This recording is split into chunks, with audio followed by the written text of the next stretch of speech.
Gathered today to discuss this crisis. Pakistan's Foreign Minister Shah Mahmood Qureshi took to the podium to demand aid to be allowed into Gaza and called for an end to, quote, Israeli aggression. A just solution for Palestine is imperative for the maintenance of regional and global peace and security. Clearly, the onus for restoring peace rests on Israel. And the Pakistani foreign minister joins me now from New York. Mr. Minister, thank you so much for joining us. It has been a very busy day. From your end, do you hear any talks about a possible ceasefire coming anytime soon? I am convinced the tide is turning. I am convinced the public pressure, the pressure of public opinion is mounting, and ceasefire is inevitable. Israel is losing out. They're losing the media war despite their connections. They are losing the media war. The tide is turning. What are their connections? Deep pockets. What does that mean? Well, they're very influential people. I mean, they control media. I would call that an anti-Semitic remark. Well, you see, the point is they have a lot of influence. And they get a lot of coverage. Now, what has balanced that is the citizen journalist who has been reporting, sharing video clips, and that has jolted people, and that has woken up people, and people who are sitting on the fence are today speaking up. Do you see how in different capitals of the world, in London, in Madrid, in Michigan, Chicago, every place, from Sydney to the European capitals, people have come out and saying, put an end to this insanity. They're calling for an immediate ceasefire. Now, the Security Council has failed in forging a joint statement and coming out with a joint statement and forging a consensus. The General Assembly today is giving a clear message to the Security Council. It is your prime responsibility to ensure peace and security. Please live up to the UN Charter. But, Mr. Ambassador, can we not separate the fact that there are calls for peace and for equal human rights for both sides, for Palestinians and for Israelis, without anti-Semitic talk and rhetoric? And we are seeing an increase in anti-Semitism throughout the world. Many of these protests are showing signs and images of anti-Semitism as well. Shouldn't you be condemning that? I will not justify any rocket attacks, and I cannot justify and I cannot condone the aerial bombardment that is taking place. But what about anti-Semitism? And what about Hamas's role in stopping the rockets? I am saying when you do not engage, when there are no negotiations, when there is occupation, when there's genocide, when there's war crime, when there's ethnic cleansing, then an extremist element takes advantage of that situation. Avoid it. How do you avoid it? You avoid it by pursuing a two-state solution, by adhering to the Security Council resolutions, respecting them, implementing them, fulfilling the promises that have been made and have been often broken. So I believe that the answer is Israelis and Palestinians living side by side in peace. And it can only be done through a two-state solution, through negotiations, by cessation of hostilities, and a ceasefire is the first step in that direction. Does that include condemning anti-Semitism and condemning statements? I am not justifying any of that.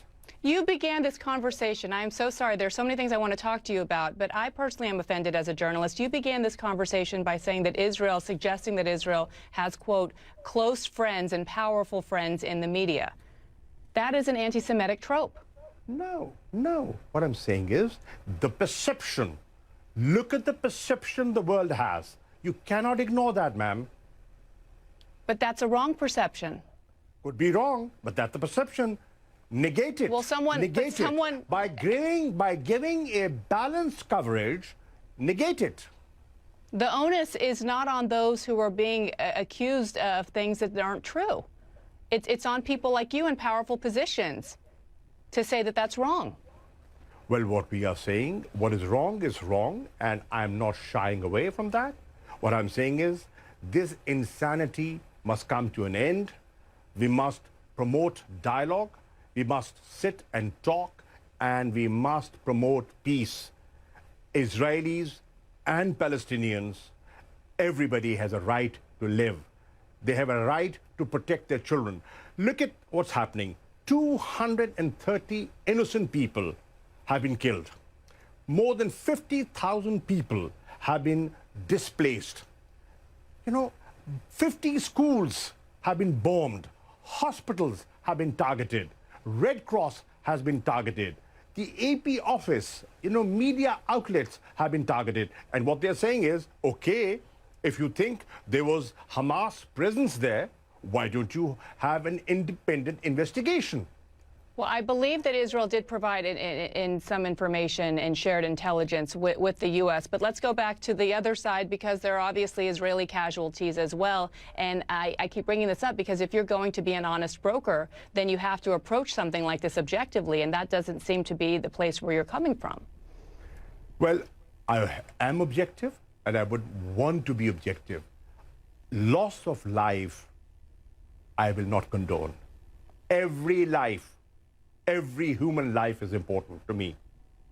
And what about you can agree, we can agree that Palestinian lives and Israeli lives are equally important? They're important. Yes, they are. So let me move on to another area, and that is the Uyghurs and the Muslim community there, and some 2 million Uyghurs. Many in the U.S. and many other countries around the world are calling their treatment genocide. And I'm wondering why we're not hearing the same from your government. Well, my government has always spoken with frankness. China is a very good friend of Pakistan. They've stood by us through thick and thin, and we have means of communication, and we use our diplomatic channels. We do not discuss everything in public. But China being your friend aside, and I know China provides a lot of aid, you can't just turn a blind eye to human rights abuses in one country. Nobody when we've is. spent. Nobody is. So is something being? Are there discussions behind the scenes? Is your Prime Minister, Prime Minister Khan? Ma'am, there's always a way of doing things, and we are not oblivious of our responsibilities. So what needs to be done then? To the Uyghur community around the world that is listening to you spend a lot of time talking about human rights in Gaza, question about their same legitimacy to human rights as well. Well, we have been advocating for human rights, whether they are in Gaza or in Indian-occupied Kashmir. Look at the atrocities that have been committed in Kashmir. Does the world talk about it? How many people have talked about it? Let's be fair. Let's have a fair assessment of how much coverage has that got.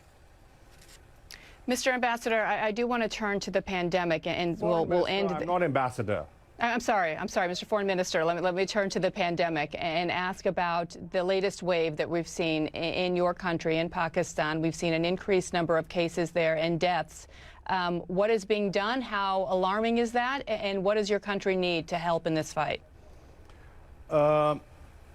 Bianna, to begin with, Pakistan has managed, under the leadership of Prime Minister Imran Khan, the first wave and the second wave reasonably well.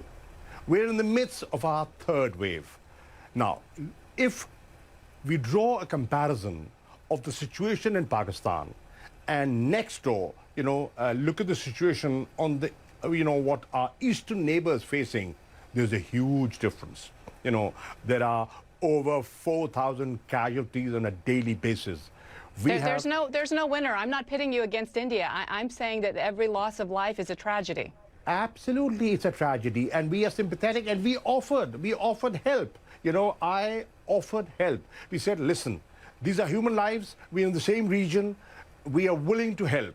They did not respond, but our offer still stands. What we are doing is we are doing our best to bring the positivity down, and what we need right now is vaccine. We've been gifted vaccine by China. We have bought vaccine, but the vaccine that was promised to us through COVAX did not come in time. And what we need is inoculations to protect our people, the marginalized people, you know, the paramedics, the doctors, you know, the people who are on the front line. So that process is going on. The numbers are increasing, but we need help. Mr. Foreign Minister, thank you so much for your time. I would just ask you personally to please avoid using anti-Semitic tropes that you used at the beginning of our conversation. I think they are very... I have never been anti-Semitic, and I never will be. Okay. We'll leave it there. Thank you so much.